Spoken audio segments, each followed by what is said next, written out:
right. I'm here with Drilon and Dani, who recently got acquired for 6 figures on acquire.com. How you guys doing today? Good. And you? How are you? I'm doing great. Thanks for asking. And thanks for coming on the podcast. But for those that may not know you, do you want to give a brief introduction of yourself? Sure. I am Drilon. I'm software engineer with experience in building a web application and SaaS. I also work with the Belgian government as a consultant in cybersecurity and other things, So I really need to be up to date constantly. Yeah. So I'm Dani. I'm not a developer. So I just have 7 years experience in e-commerce, marketing and advertising. So I did a lot of media buying for big famous companies. So yeah, that's these are my matches. So it's kind of different. We are different, but like we Together, match together. We mesh together. Yeah. We are a team. Yeah, you guys finish each other's sentences. I love it. Yeah, exactly. Is this so we're talking about TrustApps, which was a Shopify app that you had acquired. Was that the first business that you both started together? To be honest, it's not our first business, but it's our first app that we have sold. And just to explain a little bit, TrustReviews is a Shopify app that helps Shopify store owners collect and display the customer reviews, including photo, video, content, like this. So it was our third or fourth. Yeah, because we already have businesses together, but this was really the first business that we sold as the business that we made together. So the first business that we sold together. Yeah. Nice. How did it feel when the wire for 6 figures hit your bank account, if I can ask? Like, to be honest, if someone wants to you need to live it to understand. Like you feel like nothing is impossible, and you feeling like you're playing with the big guys, even if there are guys that sell their businesses for millions and millions. But yeah, it's exciting. You want to cannot describe it. Like it's and when we started at the beginning, we never thought that we are going to sell it. Because we have some other SaaS application. So this one was for, I think, 2022, 2023. We are focusing on TrustApps, but we had another big opportunity in real estate. So we need some liquidity to invest. We sold it because we had a big opportunity in real estate here in Belgium. We needed some cash flow, some liquidities. So we were thinking like, which is the business that is the most ready to be sold at that moment? And it was TrustReviews. So that's the reason why we sold it. But so the money that we had, we directly invested it in other real estate activities. But you didn't go out and buy a Ferrari or anything like that with the money? No, not yet. But good for you. Well, hey, let's talk about TrustReviews. So TrustReviews, is that a app that you built under your main company, TrustApps? Am I getting that correct? Exactly. So TrustApps was the company, and TrustReviews was the product. Yeah. Gotcha. What motivated you guys to start TrustReviews? We wanted actually to create something that brings value to people, but also a product that was needed by a lot of people. So me, I have a lot of experience in e-commerce, and I knew that there were a lot of review apps, but their features were not really like, it was 2 years, 3 years, the same features. Not up to date. So so we were like, why don't we try to make a review app, but with all those features that these other apps don't have? And that's how we then started, and then we continued to develop the project. And we knew a lot of people also in the e-commerce world, and every day, and we work with other features, and then I love that because it goes to show you, like, even if a category is saturated with a lot of other competitors, like, you can still build a nice business from it. Like, I talk to a lot of entrepreneurs that's like, oh, someone's already doing this, and every time I'm like, well, just make it a little bit better. And it does. This isn't like a winners take all market. So I'm glad you guys went after it. In terms of okay, so you launched TrustReviews. It's going well. You start getting customers. Was there a moment where you guys felt like, oh, like we got product market fit, like this we're really on to something? Did you ever have like a light bulb moment, like where you kind of sat back and thought this application is growing way faster than we expected? Well, as we already have experience in SaaS businesses, we did not make this mistake, because there is one mistake some people do that you can avoid, is when you start a SaaS business, like Shopify app, for example, you need to not grow fast in the beginning, because in the beginning you will have issues with the app, user issues, and once a user has an issue and the app's not performing well, you will lose the customer. Exactly. So we, like, how much time? Maybe the 6 or 8 first months? Yeah. During the 6 or 8 first months, we just shared the app with people that I know, that we know, and they just use the app, and we were like, okay, still little by little promoting the app. Getting feedback. To not have too much people in the beginning. Once we knew that the app was performing 200% well and there were no problems, we started the real marketing and the real promoting, and then we saw the app like doing like this. I like that. I actually agree with that train of thought. Have you heard of the lean startup or minimal viable product, MVP? Yeah, I heard something. Basically, it just means, make like the simplest version of the product and get feedback as quickly as possible. And that's a great strategy. I'm more or less saying this for others that are listening, but with today, there's so many different products and there's so many different startups being launched, created. The quality, in my opinion, or customer expectations for an MVP or the first version has gone up. So I love how you spent a lot of time in terms of, really perfecting the product before you push the gas on sales and marketing, because you're right. Yeah. If you have a great product, but it has a bunch of bugs, stuff like that, then next thing you know, you have a bunch of negative reviews on Shopify. And then the next problem you're having to solve is, first you got to fix a product, and then you got to fix your reviews issue. So that I love how you did that. And if I could ask, given you're in the Shopify ecosystem, was that your main customer acquisition strategy? Did you have any sort of paid marketing campaigns or anything like that, or was it just all organic? Yeah, so there was like organic. We also put in the user interface of the app like a section, because this is the most important. Your customers will tell you how you need to develop the app. We've added like a section in which they can leave a feedback. And it was like a little vlog in which everyone could chat together and put their ideas of which next feature they want to see on the app. And the comments with the most likes, or the most famous comments with the most people that like this idea, we then used it to develop this kind of feature. So people were talking with each other, and this also helped a lot to grow the app, but also with affiliate marketing, with some YouTube videos and some e-commerce, I will not say gurus, but e-commerce guys that have YouTube channels.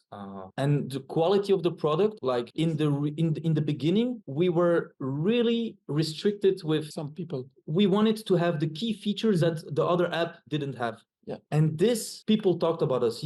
These guys, you can already have video reviews on their app, while on the other big review companies, you cannot add video reviews. And people talked with each other like that. And this is actually like also a great marketing strategy. Like just people talk about you. Stick with one feature that was missing and promote it. Exactly. And one more I can give as a developer is to avoid adopting the last fancy tech stack, just stick with the technology you are comfortable with and go with it cheap, fast, so you can continuously improve the application. I love that. I don't think there's been a study done, but your customers do not care what your tech stack is. They just care if it solves their problem. That's Exactly, it. yeah. I see people in Twitter just talking about the new technology. You know, I want to use Next.js or something like this. It's not a problem if you feel comfortable with it. Just go with it, and your customer will never know about it. Yeah. Well, if it solves their problem, that's all that matters. Love it. Now I want to hear about the acquisition story. So you listed it on acquire.com. Tell me about how did the first like 2, 3, 4 weeks go? Did it surprise you? Were you overwhelmed? Were you like how did it go the first month? Like really, it was faster than what we thought. Yeah. Because when we listed our app on Acquire, to be honest, we did not really expect to sell the app because we just heard about Acquire from one of our friends that already sold one of his businesses on Acquire. So he told us, yeah, guys, this is a good platform to use. So we used Acquire, but when we started to create the app profile and when we listed the app on Acquire, it took like some couple of days, and within 3 weeks or 4 weeks, we already sold the app. Like really, like it was like this, like fast like this because we received some message, some NDAs, but it was really fast and smooth. So we did not encounter any challenge or like the people that I feel like the ecosystem like on Acquire, like the people that use Acquire are serious people. Like the people right there are there for serious business. So they were like, when they contacted us to talk about the price of the app, it was like yes or no, yes or no, yes or no. You want it? Okay, we talk together. And the first potential buyer that we talked to, like the first time in video call in Zoom to talk about that, this was our buyer. He bought just our app like 2 weeks later. So just to summarize, so you built this application and you listed on Acquire, and it was sold for 6 figures in a matter of 2 weeks. Literally 2 weeks, and we have successfally closed the deal. That's insane. And then again, when the money hit the bank, what did you guys do? Were you like again like surprised by it or? It's magic because you like, for example, I know that in the United States, like I don't know how the economy is there, but a lot of people can earn like 5K, 6K a month. For in America, I think it's the normal salary. I don't know how much the salary basis is in America, but for example, here in Belgium, people earn 2,000 euros a month. And that's normal. That's normal salary here. But when you talk about 6 figures that's coming in your bank account, like in one time like this, like, okay, what do we do? Do we buy a Rari or just do we invest it in real estate? You did the right thing by, investing it because then you could, grow the money. I guess now I'm wondering, so you listed on Acquire, you met a buyer really fast. You had a successful acquisition. Is there anything you did in particular to prepare for the acquisition to make sure that it was able to sell this quickly? Like, who can say, before we wanted to sell it, we did a checkup of all the things. Is the app working well? Is everything on the dev side okay? Yeah, we have a little documentation, the accountancy, the financial reports, everything was clear. The technical side should be robust. So we are not going to sell something buggy. We did it while we were listing the app, because when we created the app's profile on Acquire, like Acquire is asking like some kind of informations, and these things, for example, the financial reports, we had a financial report, but not as much as detailed as we should have. But when we did the checkpoints of Acquire before listing the app, we needed to do it. So this is also part of, I think, the good side of Acquire is that it helped us to prepare different things in order to be ready to be sold to a buyer. So it was like maybe 1 week of preparation, like just quick checkup, and maximum 1 week. Yeah, because the app was already working perfectly. So on the app side, it was not a problem. Yeah, that's awesome. What was your favorite part about listing and getting acquired on Acquire.com? Starting with the escrow, like this was like, because you know that you're going to sell the app.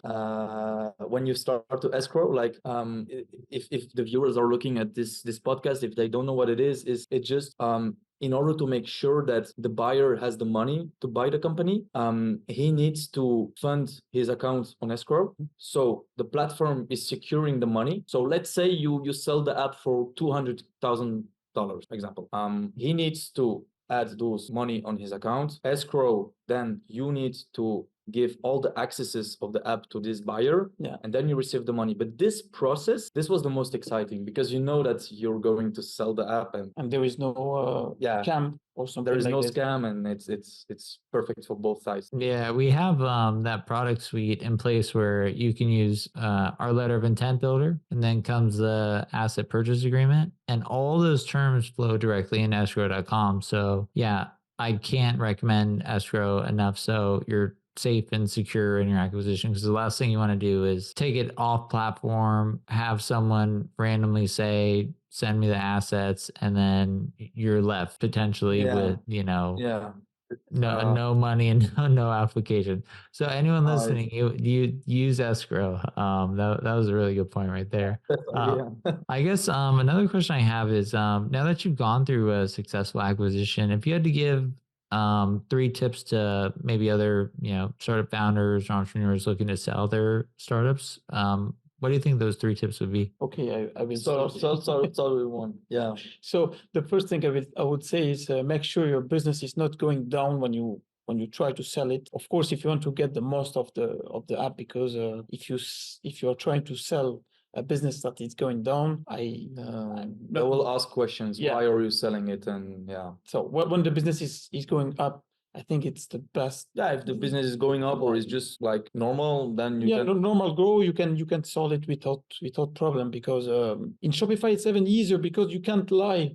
there are the numbers. There are the numbers. You cannot modify those numbers. It's by Shopify. So when the buyers see it, okay, everything is okay here. I can see the history. So so basically, don't try to sell it if the business is going down, or if you also want, because you need to tell yourself that people are putting a lot of money into your company. Like, they're ready to spend 500,000, 1 million, maybe 2 million, whatever they are going to spend money on your business. So everything needs to be like transparent. So if you can have problems in the business, it's normal, but you need to be transparent. And exactly. Then you have the things that you need to be transparent in the financial reports or in the accountancy, the technical side also. So these things, I think, if you respect these things, you are on the good way to start the negotiations. After, the tips, it depends on the size of the business. You have a business who makes 20 million a year, you have